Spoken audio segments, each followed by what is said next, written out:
Assalamualaikum warahmatullahi wabarakatuh. Selamat pagi anak-anak ibu. Apa kabar kalian semua? Semoga hari ini kita diberikan kesehatan, diberikan keberkahan dalam belajar. Baiklah, hari ini kita akan belajar tema 1, Selamatkan Makhluk Hidup, subtema 1, Tumbuhan Sahabatku, pembelajaran pertama. Sebelum memulai kegiatan aktivitas kita hari ini, jangan lupa selalu terapkan protokol kesehatan 5M, yaitu memakai masker, mencuci tangan dengan sabun, menjaga jarak, menghindari kerumunan, dan mengurangi mobilitas. Untuk muatan pembelajaran kita hari ini yaitu IPA KD 3.1 membandingkan cara perkembangbiakan tumbuhan dan hewan. Bahasa Indonesia menyimpulkan informasi berdasarkan teks laporan hasil pengamatan yang didengar dan dibaca. Dilanjutkan dengan IPS, KD 3.1 mengidentifikasi karakter geografis dan kehidupan sosial budaya, ekonomi, politik di wilayah ASEAN.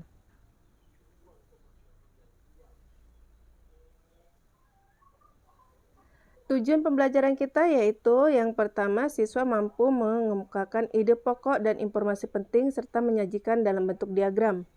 Yang kedua, siswa mampu mengidentifikasi perkembangbiakan generatif melalui gambar yang dibuat.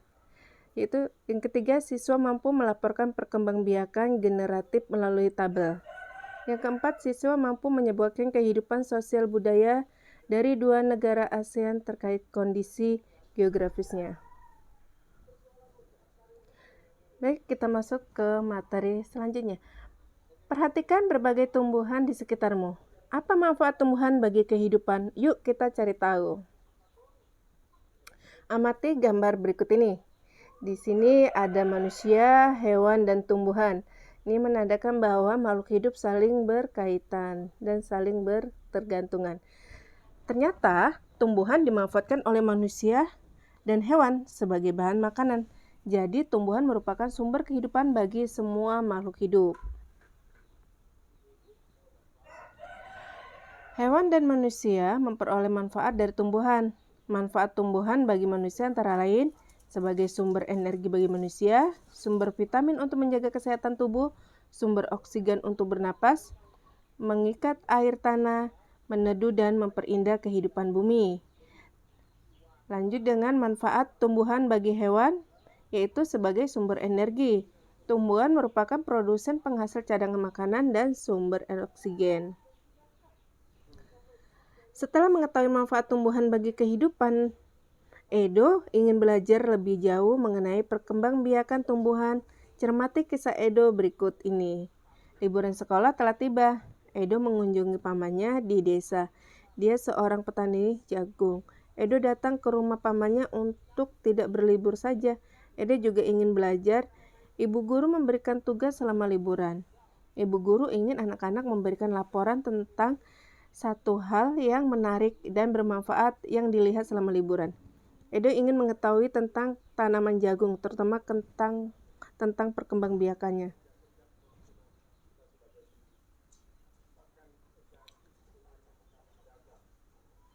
Yuk, sebelum kita mulai pengamatan, kita harus mengerti dulu apa itu teks laporan hasil pengamatan. Teks laporan adalah teks yang berisi informasi berdasarkan pengamatan yang sudah dilakukan. Teks laporan pengamatan berisi informasi umum, kumpulan fakta-fakta, dan kesimpulan. Teks laporan juga terdapat ide pokok. Mari kita perhatikan hasil pengamatan Edo. Bagaimana jagung berkembang biak? Jagung berkembang biak mulai dari bijinya ya. Jagung merupakan salah satu tanaman yang dijadikan bahan makanan pokok di berbagai negara. Salah satunya di Indonesia, yaitu di Madura, menjadikan jagung sebagai makanan pokoknya. Jagung merupakan salah satu tanaman penghasil karbohidrat yang sangat diperlukan oleh tubuh. Nah, sekarang kalian baca bersama, yaitu kisah seorang petani jagung yang mulai pengembangbiakan tanamannya dengan menanam biji jagung. Baca bersama ya. Nah, setelah kalian membaca, tugas yang pertama yaitu bahasa Indonesia. Kalian tulis di buku bahasa Indonesia ide pokok dan informasi penting dari teks judul bagaimana jagung berkembang biak dengan mengisi diagram berikut ya. Oke, lanjut kita dengan materi selanjutnya yaitu salah satu contoh tumbuhan yang berkembang biak dengan bunga adalah tumbuhan jagung. Tepung sari pada bunga jagung akan terbawa angin ketika angin bertiup.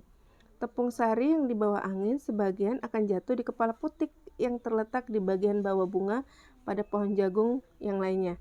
Ketika itulah terjadi pembuahan. Tahukah kamu bagaimana proses perkembangbiakan generatif? Lihat, di sini ada bagian-bagian bunga. Kalian dihafalin ya.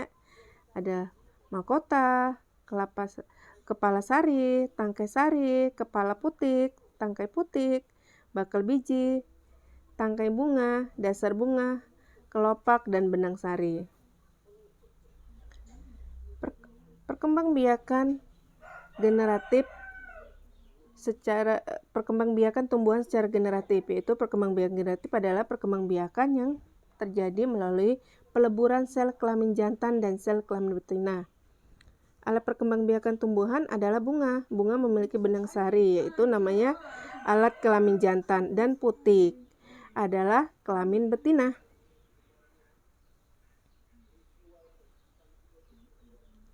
Nah, sekarang kalian perhatikan bagian proses perkembangbiakan berikut.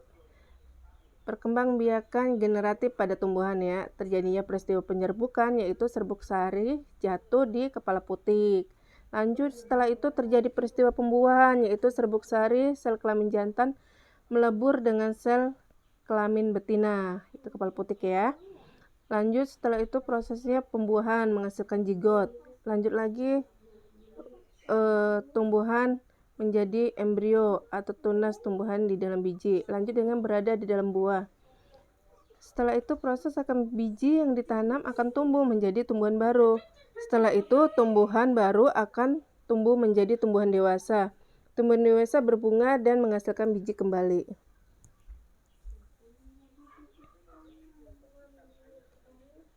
Nah, mari kita baca macam-macam penyerbukan. Dibaca ya.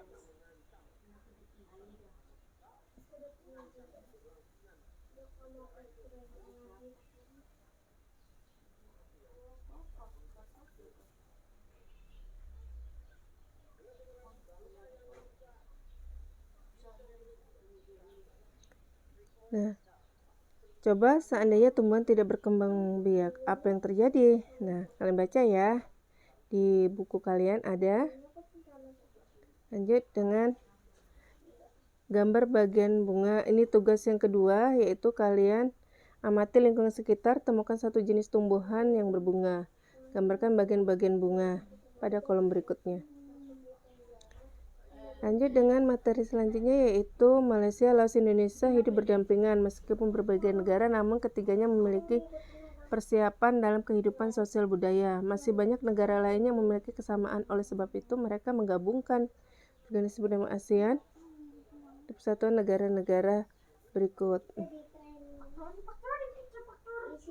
Nah, yuk kita baca bersama ya.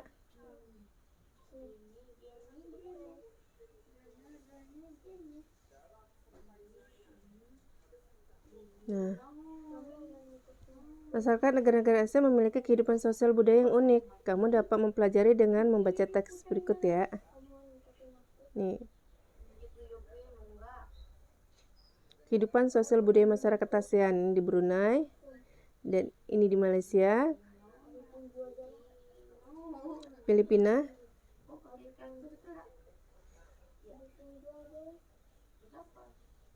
Kamboja, Myanmar,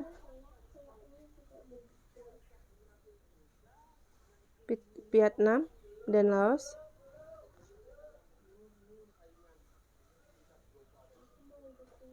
Singapura, Thailand. Nah, kondisi geografis dalam kehidupan sosial budaya negara-negara Asia. Negara-negara di Asia Tenggara umumnya memiliki kondisi geografis yang sama. Akan tetapi kesamaan kondisi geografis tersebut tidak menjamin kehidupan sosial budaya apapun. tugas ketiga yaitu kamu buat persamaan dan perbedaan sosial budaya dari kedua negara tersebut ya. Oke, materi hari ini sampai di sini dulu. Terima kasih. Wassalamualaikum warahmatullahi wabarakatuh. Sampai ketemu besok ya. Selamat mengerjakan.